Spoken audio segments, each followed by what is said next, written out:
coming out recently from Air Force pilots and Navy pilots. They've been talking about things happening in the ocean, and that something literally goes into the water, or something maybe below the surface of the water. You're thinking about the 2004 Tic Tac Nimitz case. So that's when George Knapp and I broke on the radio twice before the New York Times, so I know this one really well. Commander Fravor and those pilots. There was a disturbance on the surface of the water. Commander Fravor visually saw what looked like similar to a cross, some object. So it's like as if you have some coral under the water and it's breaking over. Right. The Tic Tac is doing this crazy maneuver that defies. It's a gravity-propelled system. They saw it in the sky before they saw it in the water, right? Yeah, so there were radar that was picking these things coming down from 80,000 feet and dropping to 50 feet in less than a second. This is it, Jamie? What is this? Yeah, this is actually on the news today. There was a briefing. So a lot of people get this confused. Oh, not this one then either? No, so that is called the gimbal. So there's three videos released by the Pentagon that are all actual. Just play and keep the volume off. Okay. I would really just pay attention to the source videos. So you've got the Tic Tac, which is this object that Commander Fravor saw. Another pilot filmed it with a FLIR pod, and it goes, choop. But this one you see is really important to Bob's story. The gimbal craft, it's been recently analyzed. It's FLIR. Not only does it's definitive that it's not conventional anything by its movements, but there's a pocket of cold air around a propulsion source. So this object, by the way, sat stationary for days, if not weeks. It sat stationary. Yeah, they found it 11 hours later, and they were saying there's no way this thing, using that kind of energy to go that fast, could just hover for the amount of hours. time. And by the way, you're seeing a very small part of what happened that day. This object was not alone.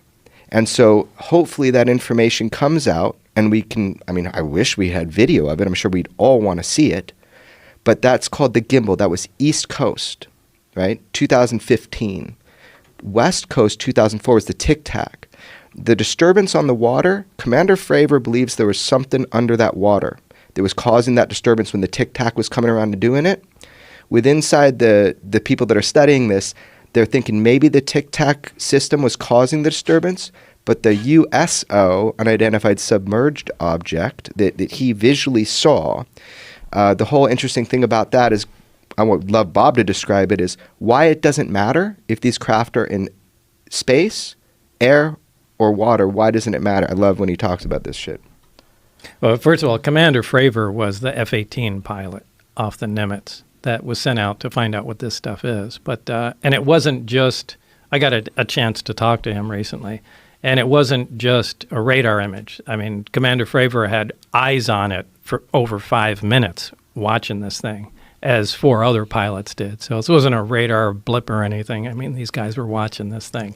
But, one of the things I think in the gimbal video, the way the craft that we worked on flies is it doesn't fly like a conventional aircraft does, and it doesn't fly like a flying saucer would in a 1950s movie.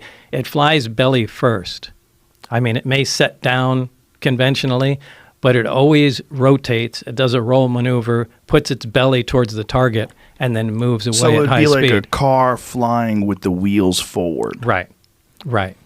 It may land on the wheels, but at some point when it wants to leave, flips up, points the wheels where it wants to go, and takes off. And the gimbal video, you can see the craft do the roll maneuver. And it's really interesting. It behaves exactly like the craft that I worked on. So much like we have different shaped aircrafts and fighter jets and cars, they probably have different shapes of these objects that operate under similar principles.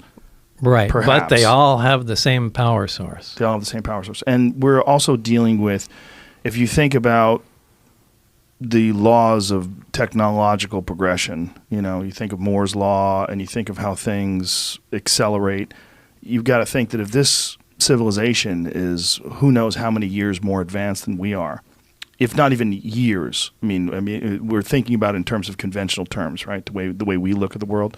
They might be just superior in terms of their intellect.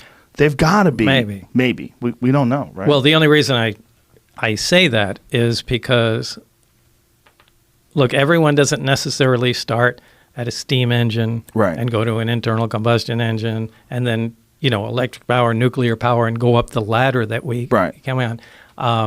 The binary, if the stuff is true about the origin and the binary star system, and they have heavier elements that we don't have, and this stable element 115 is a naturally occurring material, maybe that's the first thing they started experimenting with.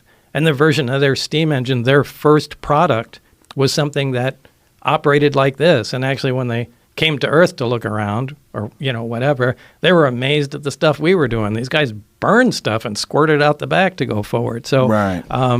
Right. who says they follow any kind of normal progression like that? My thought was, if you went back to the 1400s and then you went from 1400 to 1500, you're not going to see that much of a difference technologically. Right. If you go from 2000 to 3000, I assume there's going to be a radical change. Right. Well, the delta, the rate of change Yeah. is magnificently higher than it used to be. Right. So if you think about what they had in 1988 and you think about what they probably have in 2019, just logically seems like they would advance. I would think so. The only question is, like, are they living? Is that a living thing in terms of like a biological thing, or are they some sort of an artificially created creation like we are working on right now? I mean, we're in the middle of working on artificial reality, artificial beings, sentient beings, artificial intelligence. There's silicon-based life forms that they're essentially trying to create. Boston Dynamics at the company You that's can making make those robots, crazy yeah. robots? Yeah. You can make machines out of flesh, Yeah. right? So Right. a cyborg or a cybernetic organism is just that, that's what a lot of people think those like gray things are, that people call the grays. Yeah. Is like they're machines Right. printed from flesh. So what you're saying is like not Well, they so could just far be off from- No. synthetic life. Synthetic they don't life, even need yeah. to be, Right. machines. Right. I Well, mean, they seem to have no sex organs. The way they're described by people that have had interactions with them, assuming these people aren't liars Right. or crazy or whatever. Right. That they have no sex organs and that they don't seem to have any muscle. They're just almost like a frame. Right. And they have enormous heads. I mean, if you look at Australopithecus or depictions of, ancient hominids, and then you go to human beings,